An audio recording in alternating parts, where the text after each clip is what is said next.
Alors je reviens aujourd'hui pour vous montrer comment on réalise une ceinture en cuir. Alors sur Instagram vous aviez pu voir que j'avais fait une ceinture avec ce genre de boucle. Sauf qu'en fait aujourd'hui mon papa m'a demandé de lui faire une commande spéciale pour Noël avec sa boucle à lui. C'est assez étonnant comme requête mais c'est comme ça. Donc en fait il avait une vieille ceinture.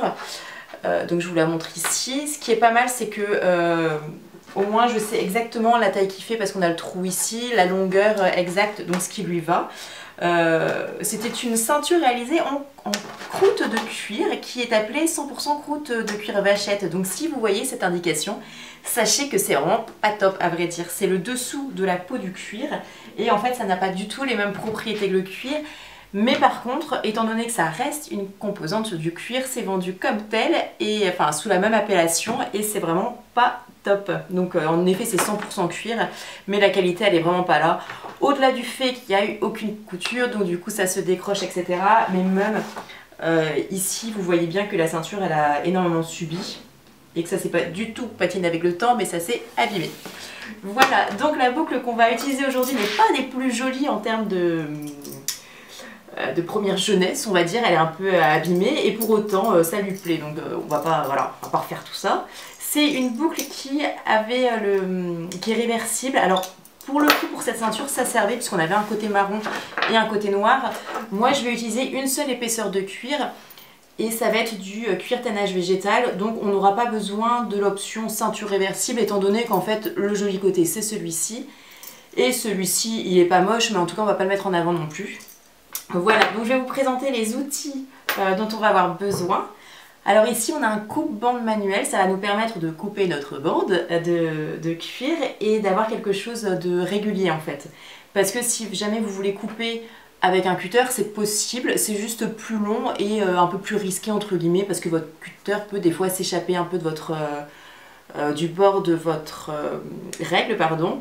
Donc voilà, ça coûte une trentaine d'euros. Si vous en faites plusieurs ça peut être intéressant, sinon non, coupez directement avec un cutter. Ensuite, ici on a une enchappe, ça va nous permettre de faire notre bout ici pour faire un petit arrondi, un peu masculin pour le coup parce que là on est plus dans du V. Ici on a un abacar, donc là je sais pas si je vous l'avais déjà montré, c'est pour couper les... c'est pas pour couper mais c'est pour arrondir les bords du cuir ici, on fait des deux côtés. Et ça nous permet en fait de pouvoir faire un asticage, donc l'opération qui vient ensuite, pour faire des jolis bords sur le cuir, de la rendre beaucoup plus facile. En fait en maroquinerie quand on fait un asticage, je vous avais déjà fait une vidéo là-dessus aussi, mais pour résumer, il faut arrondir les bords et on le fait souvent avec une ponceuse ou quand on n'a pas de ponceuse, on le fait avec du papier de verre et donc ça peut être assez long et avec cet abacar, on va se simplifier la tâche parce qu'on va déjà couper en fait des deux côtés et donc on va obtenir un arrondi de fait beaucoup plus rapidement. Par contre là les techniques que je vous montre, par exemple les instruments, le coupe-bande et l'abacar, ils sont utiles sur du cuir tannage végétal parce que c'est un cuir qui est très rigide. Par contre si vous le faites sur un cuir comme ça, en fait vous ne pourrez pas le faire. C'est pour ça que c'est pas des outils qui sont universels. Ça dépend du cuir que l'on travaille avec. Pareil pour celui-ci. Alors ça on va s'en servir, ça va être une fois qu'on aura fait notre pré-asticage, on va mettre de la pierre, non, on va mettre de la gomme arabique, j'ai oublié de la mettre sur la table, qui va nous permettre de lisser notre tranche et d'avoir un côté très brillant et en fait on va venir ici frictionner et c'est cette chaleur créée par la friction qui va nous faire un côté lisse et brillant à notre bordure. Voilà, ensuite ici un petit outil que vous avez peut-être aussi en tant que couturier ou bricoleuse du dimanche pour faire nos trous à la fin. Et puis ici donc j'avais mis une règle mais c'était juste en fait pour pouvoir mesurer ma distance, enfin mon épaisseur, ma largeur, voilà j'y arrive, de cuir ici pour pouvoir reproduire la même. Donc le coupe-bande, vous avez, c'est l'étape par laquelle on va commencer, vous avez ici une graduation qui vous permet de vous dire, là par exemple moi j'ai fait une largeur de 2,8 parce que la ceinture est à 2,8 et que la boucle est à 2,8 aussi. Donc vous la réglez, je ne vais pas le refaire parce que j'ai fait mon essai et j'ai vu que ça correspondait ici. Donc du coup c'est pas nécessaire, mais si jamais ça vous intéresse, pareil j'ai la vidéo pour le régler, mais c'est juste une petite molette, hein, je pense que ça ira. Et voilà. En dernier lieu, pour l'asticage, on aura aussi besoin d'un bout de cire et d'un chiffon avec de la cire qui aura fondu, enfin qu'on aura fait fondre dessus, pour ne pas, quand on fait l'asticage, ne pas retirer la cire, mais la faire imprégner. C'est-à-dire que si jamais vous mettez la cire avec un chiffon qui va être sans cire, votre chiffon va absorber l'excédent de cire qu'il y aura sur votre cuir. Tandis que si vous faites la même chose avec un tissu où il y a déjà de la cire dessus, ça va juste revenir dans le cuir et bien aller dans les trous là où il faut que ça aille. Voilà, et puis ensuite on a notre cuir tannage végétal, donc on voit ici. Pour laisser, j'avais une chute de cuir rouge qui a évidemment les mêmes propriétés que ce cuir là, c'est juste la couleur qui diffère. Et donc on va pouvoir commencer nos opérations et on va donc commencer avec notre coupe-bande si vous avez suivi. Alors voici mon bout de cuir. Alors ce que j'ai fait pour commencer, déjà j'ai apposé mon ancienne ceinture pour savoir jusqu'à quelle longueur je dois couper. Donc j'ai fait une entaille directement avec un cutter. Comme ça cette partie ici ne sera pas touchée si jamais je fais des ceintures de cette longueur. Ensuite je reviens au début. J'appose mon bras sur la table comme ceci. Là vous voyez vous avez la tranche de la table et moi je vais la décaler pour avoir en fait cette partie de l'outil qui va pouvoir passer tranquillement dans le vide, mais de pouvoir maintenir mon cuir avec mon bras. Donc là j'avais juste fait la première entaille et là en fait je continue de tirer. Ici vous avez votre cuir qui est collé en fait avec cette partie plate. Le but c'est évidemment de ne pas la décoller. Il n'y a rien de vraiment sorcier là-dedans et vous tirez, il faut un peu de force. Vous avez la lame qui est ici et donc vous continuez. Évidemment vous commencez à faire ça avec un bord qui est droit. L'autre côté doit être droit pour le coup directement. Continuez.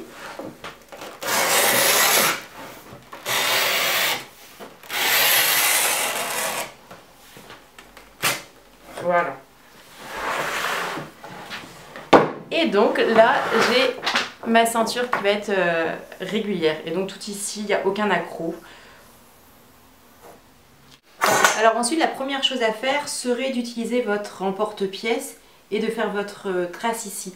En fait, mon ogive ici, elle est pour une ceinture plus féminine, on va dire, parce qu'elle est moins large. Elle doit faire de 2 cm quelque chose. Peut-être ou 18, non, 2 cm. Et en fait, ici, on est à 2,8. Donc si je fais ça, je serai obligée de rattraper à la main. Et ça sera un peu plus compliqué. Ou alors, ce que vous pouvez faire, c'est également vous tracez le milieu ici. Vous faites un point sur les côtés et ensuite vous tracez quelque chose et vous essayez de faire avec le cutter. Moi, j'ai une copine qui a un emporte-pièce pour des tailles plus grandes. Donc ce qui fait que je vais en profiter ce soir pour lui demander ça. Donc cette étape-là, on ne va pas la voir tout de suite. Mais je vous la montrerai quand même. Et ensuite, ou pas d'ailleurs, ça dépend si je monte la vidéo avant de la voir. Mais comme ça, on aura déjà une idée précise. Ce que je vais faire, c'est que je vais commencer par mes trous d'emporte-pièce. Alors, une ceinture classique, juste pour que vous soyez, que vous sachiez, vous avez 10 cm entre le trou du milieu, non 15 cm, pardon, 15 cm entre le trou du milieu et le bord. Le trou du milieu, c'est celui que vous allez le plus porter en fait, c'est pas le trou vrai. Là, il s'avère que le trou de mon père, c'est vraiment celui du milieu, mais en fait, il aurait pu encore avoir 3 trous. Et du coup, le trou du milieu, ça serait toujours celui-ci. Donc c'est en fait normalement une ceinture, une convention on va dire. Il faut que ça dépasse de 15 cm au maximum, sinon c'est pas forcément esthétique. Et il ne faut pas non plus que ça soit trop court. Pour les garçons plutôt, parce que pour les filles, je trouve que c'est quelque chose qui ne tient pas forcément. Moi je porte notamment des robes et du coup, moi mon trou du milieu, je le fais beaucoup plus proche, à 7 cm à peu près, pour que la ceinture ne se balade pas d'elle-même en fait. Parce que sur une robe, vous n'avez pas de passant. Donc du coup, pour pas avoir quelque chose qui va rester comme ça.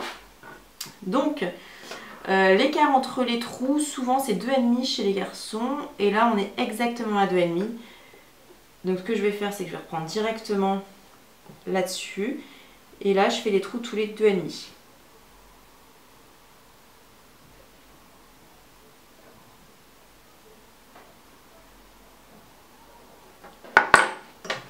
Ensuite, je prends mon outil. Ce que je vais faire, c'est que je vais d'abord refaire un trou là-dedans, juste pour voir si l'épaisseur du trou c'est la bonne. Donc là ce sont juste des petits tests.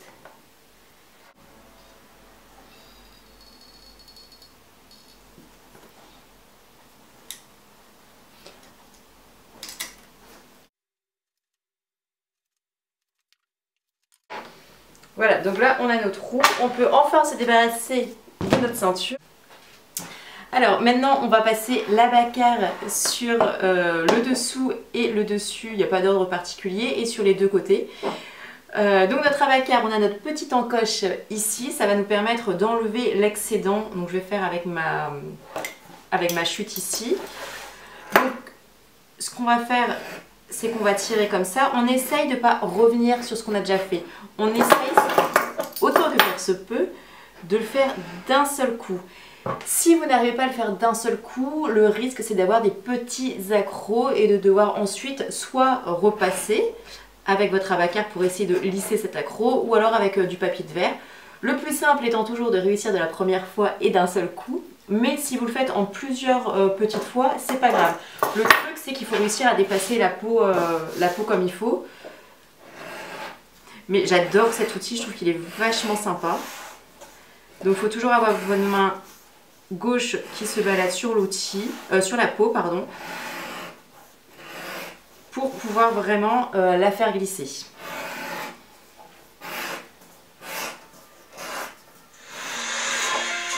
Alors maintenant on va passer à l'asticage. Donc là j'ai déjà fait un des deux côtés. Si on compare, donc voilà ce que ça donne. Donc là on est encore assez loin. Je vais me rapprocher mais du coup ça sera flou parce que j'ai pas de focus automatique. Mais voilà, il y en a un où du coup on voit vraiment qu'on est sur de la croûte de cuir, enfin du cuir et de la croûte, et que du coup là c'est de la peau claire. Et ici on a fait quelque chose qui est tout doux, c'est génial. Alors, on va commencer les opérations. Alors, moi je me suis construit un petit outil, donc c'est super pratique quand vous faites des lanières ou des ceintures, puisque en fait ça va vous permettre juste de mettre votre ceinture dedans et de la maintenir et de pouvoir faire votre travail dessus plutôt que de vous galérer. Alors là ce qu'on va commencer à faire, là j'ai pris un tissu tout simple, je le mouille dans de l'eau et ce que je viens faire, ça va être le lisser en fait toujours dans le même sens. Donc je vais lisser. Donc ça vous en mettez partout, vous faites quelques allers-retours. Donc je vais juste faire cette partie là avec vous pour vous montrer. Donc c'est vraiment au toucher, déjà vous allez sentir que c'est beaucoup plus lisse que la partie que vous n'avez pas encore lissée à l'eau. Donc là c'est juste de l'eau, hein. Rien de plus. Et sur mon tissu il n'y a rien, il n'y a pas de cire comme je vous disais tout à l'heure justement. Puisque là on oublie ce que je vous ai dit tout à l'heure et on change de technique. Donc voilà, on va attendre quelques secondes que ça sèche un petit peu. Une fois que c'est un tout petit peu séché, on va se munir de notre gomme arabique. Alors la mienne, il y a un tout petit trou à l'intérieur, je ne sais pas si vous voyez, ce qui fait que c'est assez pratique, parce que comme ça, je la mets à l'intérieur de la petite rigole, et comme ça j'en mets partout. Mais si vous n'avez pas la rigole qui s'est créée, vous faites de n'importe quel côté, il n'y a pas de souci. Alors, là maintenant, je vais le faire de deux façons différentes, vraiment pour vous montrer qu'en fait l'asticage, on peut le faire de plein de façons différentes. Alors là, là j'ai passé ma cire dessus, donc j'en ai mis quand même assez généreusement. Ici je prends mon tissu où là j'ai de la cire dessus, et ce que je vais venir faire, c'est frotter comme ça. Donc ça vous pouvez clairement le faire chez vous. Une fois que ça commence à briller, alors ça demande vraiment de l'huile de coude hein, pour le coup. Voilà, là c'est lisse. Et maintenant on va utiliser le siphon sans la cire pour vraiment faire la finition et faire briller. Ou on peut évidemment prendre un autre chiffon, c'est plus simple.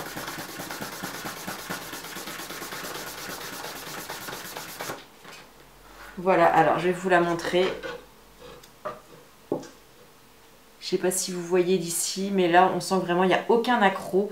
C'est super joli. Et ça brille et c'est tout mignon.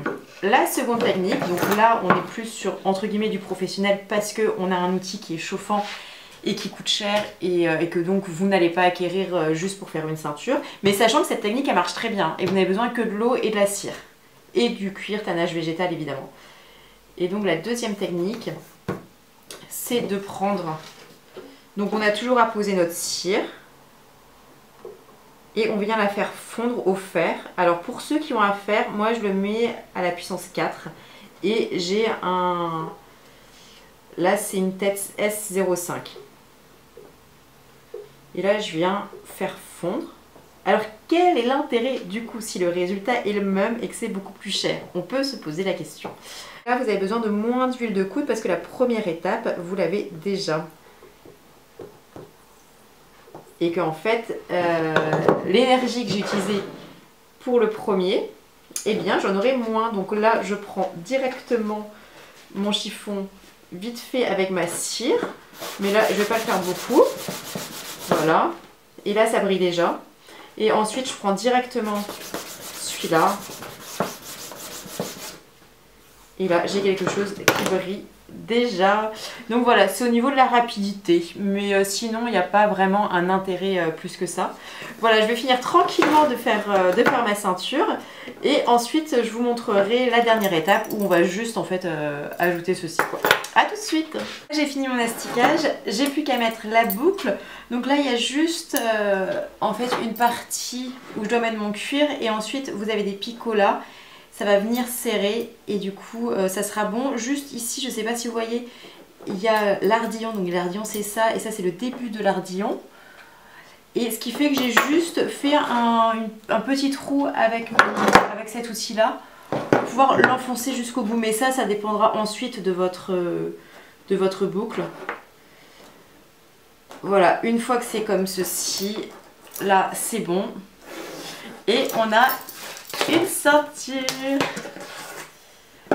Donc voilà, il me reste juste à faire cette partie là, donc là quand j'irai chez une copine. Et donc voilà ce que ça donne. Et ça c'est clairement faisable chez vous. Voilà, n'hésitez pas si jamais vous avez des questions et on se dit à une prochaine.